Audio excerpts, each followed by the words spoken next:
Selamat bertemu kembali di dalam pembelajaran matematika. Kali ini matematika SMP kelas 9 tentang diskriminan. Diskriminan persamaan kuadrat. Mengingat kembali sebelum masuk ke diskriminan tentang bagaimana cara menentukan akar-akar dari persamaan kuadrat. Yang kita kenal ada 3 cara. Yang pertama, pemfaktoran. Yang kedua, melengkapkan bentuk kuadrat sempurna. Dan yang ketiga adalah dengan rumus kuadrat. Diskriminan ada kaitannya dengan rumus kuadrat. Akan kita lihat.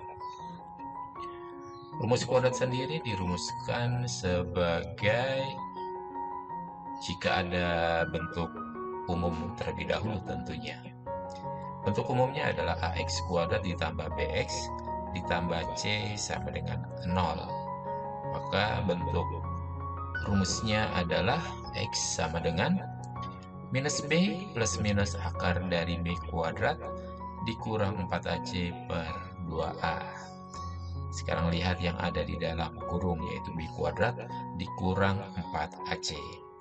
Nilai inilah yang nantinya akan dinamakan sebagai nilai diskriminan. Sehingga bisa kita tulis diskriminan atau kita lambangkan dengan d.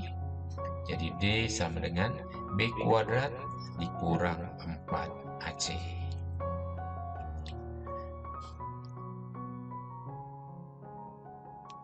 Nilai d ini, yaitu b kuadrat dikurang 4ac, ini sangat menentukan jenis dan banyaknya akar dari suatu persamaan kuadrat.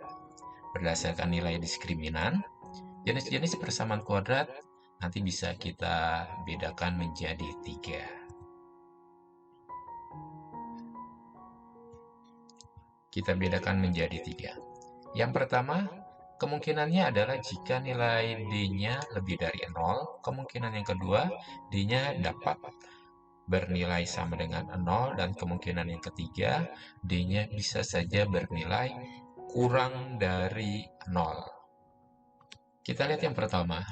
Jika D kurang dari, jika D lebih dari 0, maka nantinya persamaan kuadrat akan memiliki dua akar yang berbeda. Artinya di sini nanti ada x1, ada x2, yang mana nilainya saling berbeda. Kemudian jika D-nya sama dengan 0, persamaannya nanti akan memiliki dua akar yang sama. Karena nilainya sama, kadang-kadang disebut sebagai akar kembar. Ini artinya nilai x1 dengan nilai x2-nya bernilai sama. Dan kemungkinan yang ketiga adalah jika D kurang dari 0, maka nantinya persamaan tidak memiliki akar atau tidak memiliki penyelesaian. Karena kurang dari 0 itu berarti nilai minus. Sedangkan D itu kalau di dalam rumus adalah di bawah akar. Sehingga kalau di bawah akar bernilai minus, itu tidak terdefinisi. Nanti akan kita lebih jelas dengan melihat contohnya. Kita lihat yang pertama. Jika D lebih dari 0, nanti persamaan memiliki dua akar yang berbeda. Akan kita lihat. Kita mencoba satu contoh ini.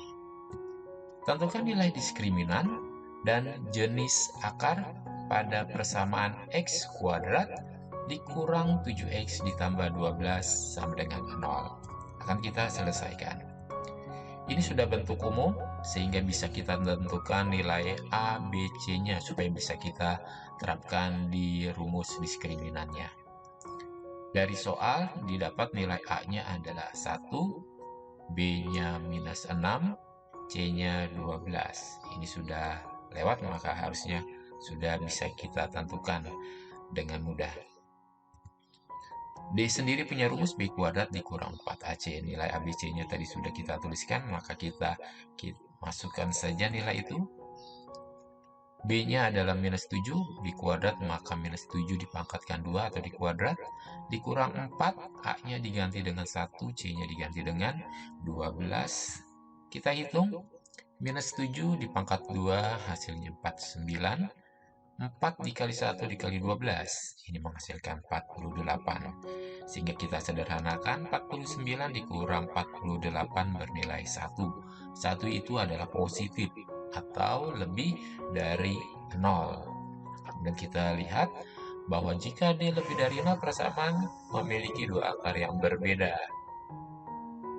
Sehingga bisa kita tuliskan atau kita simpulkan, karena D lebih dari 0, maka persamaan memiliki dua akar yang berbeda. Kita akan mencoba mencari nilai X1, X2-nya. Berbeda, begitu ya. Apakah iya?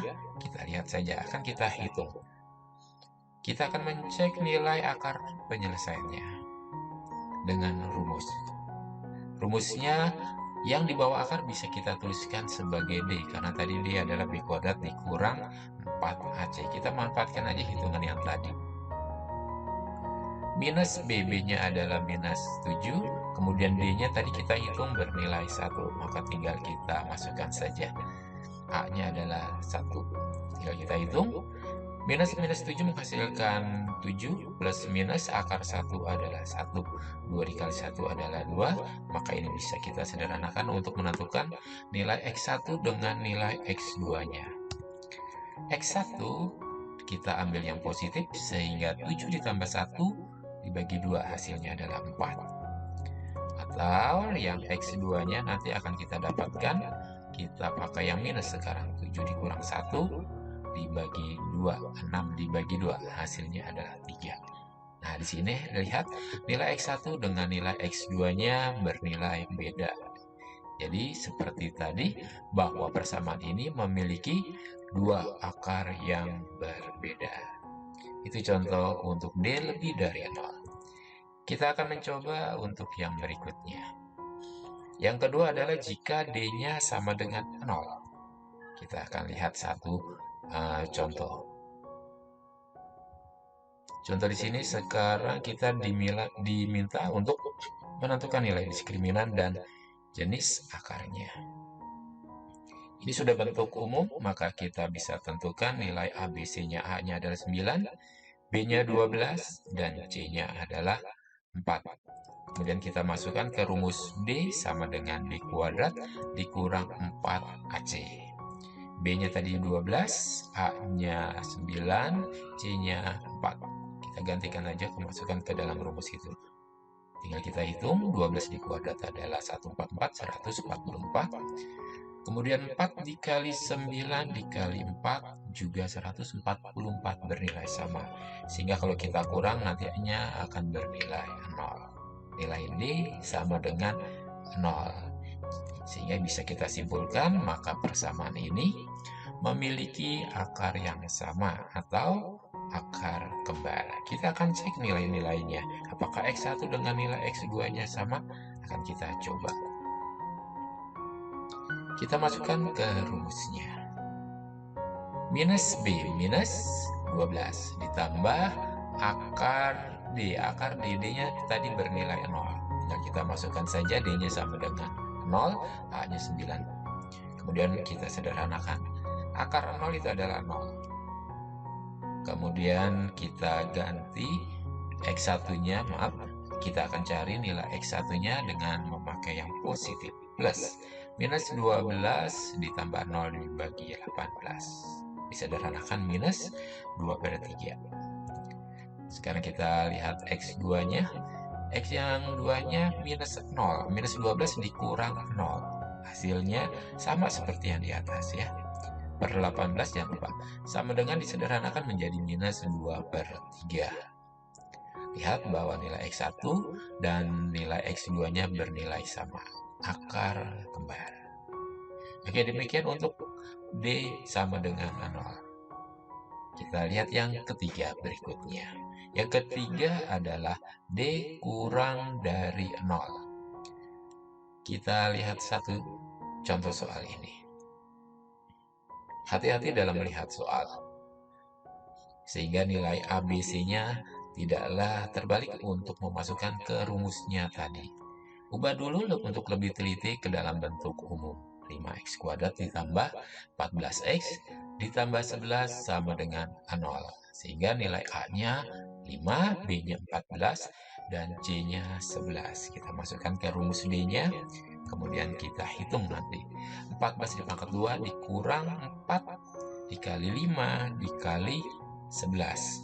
14 dikuadrat 196 dikurang 220.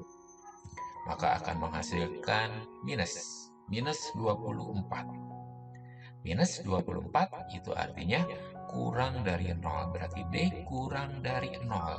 Maka persamaan tidak mempunyai akar atau tidak mempunyai penyelesaian. Kita akan coba cek apakah nilainya ada X1, ada X2 seperti itu. Kita masukkan saja ke rumus X1 2-nya. Sekarang D-nya kita ganti dengan yang tadi yang sudah kita dapat, yaitu minus 12. Lihat bahwa akar minus 24 ini tidak terdefinisi, sehingga otomatis nilai X1 dan nilai X2-nya kita tidak dapatkan. Oke, itulah untuk sifat-sifat atau dari bagaimana nilai diskriminan untuk mengetahui jenis-jenis akar. Kita akan lihat contoh-contoh soalnya. Contoh soal yang pertama. Tanpa menyelesaikan persamaan kuadrat, diminta untuk menentukan jenis akar dari persamaan 6x kuadrat dikurang 5x sama dengan 2. Akan kita jawab. Bentuk ini masih belum bentuk umum, sehingga harus kita ubah supaya nilai ABC-nya kita ketahui. Didapat nilai A-nya 6, B-nya minus 5, C-nya minus 2. Hati-hati untuk soal-soal semacam ini. D sama dengan B kuadrat dikurang 4AC. Ya, kita akan menentukan jenisnya dengan menggunakan atau mengetahui nilai D-nya. Kita akan tentukan nilai D-nya. B-nya kita ganti dengan minus 5 sesuai dengan yang diketahui. A dan C-nya kita ganti dengan 6 dan minus 2. Kita hitung. Minus 5 dipangkat 2 menjadi 25, kemudian minus 4, 6, minus 2, disederhanakan menjadi 48. Kemudian kita jumlahkan sehingga nilainya menjadi 73. Ini artinya nilai D-nya positif. Jika nilai D-nya positif atau lebih dari 0, maka persamaan tersebut memiliki dua akar yang berbeda tanpa kita perlu mencari nilai X1 dan nilai X2-nya berapa. Langsung bisa kita tahu bahwa persamaan ini akan memiliki dua akar yang berbeda. Kita lihat contoh yang kedua. Ada persamaan Px kuadrat ditambah P plus 8x ditambah 9 sama dengan 0. Dari soal ini diketahui bahwa persamaan ini memiliki dua akar kembar. Artinya nilai X1 dengan nilai X2-nya bernilai sama. Diminta berapakah nilai P? Atau tentukan nilai P. Kita jawab. Ini sudah bentuk umum sehingga bisa kita tentukan berapa A, berapa B, berapa C, atau siapa-siapa nilai ABC-nya seperti itu. Dari soal A-nya adalah P, nilai B-nya adalah P ditambah 8, dan C-nya adalah 9. Supaya bisa kita masukkan ke rumus diskriminan seperti itu. Dari soal bahwa diketahui persamaan ini memiliki dua akar kembar. Dengan tahu itu, maka kita bisa simpulkan bahwa nilai D-nya harus sama dengan 0. Kita manfaatkan yang diketahui ini. D sama dengan 0. Dengan kita ketahui bahwa D itu memiliki rumus B kuadrat dikurang 4AC. Sama dengan 0. B-nya kita ganti dengan P ditambah 8. A-nya kita ganti dalam 4. A-nya kita ganti P, sedangkan C-nya kita ganti 9. Kita sederhanakan, P ditambah 8 di kuadrat ini nanti akan menghasilkan P kuadrat ditambah 16P ditambah 64. Kemudian ada 4 dikali P dikali 9 menghasilkan 36P. Bentuk ini masih bisa disederhanakan, yaitu 16P dengan 36P. Ini bisa kita sederhanakan sehingga bentuknya menjadi ini, yaitu P kuadrat dikurang 20P ditambah 64 sama dengan 0. Kita diminta untuk menentukan nilai P. Jika ada seperti ini, kita lihat bahwa bentuk ini bisa kita faktorkan. Maka kita faktorkan, inilah jadinya.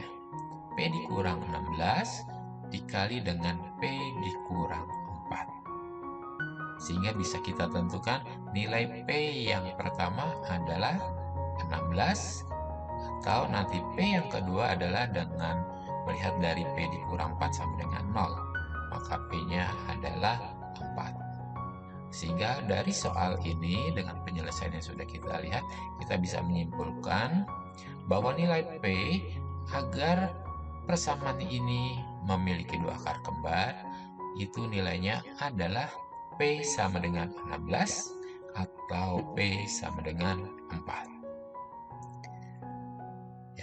Demikian video kali ini. Terima kasih untuk perhatiannya. Terima kasih. Demikian video kali ini. Semoga bermanfaat. Mohon maaf dengan kekurangan yang ada. Mari kita menjadi pribadi yang selalu bersyukur dengan segala hal yang sudah Tuhan berikan. Sukses untuk Anda semua. Terima kasih.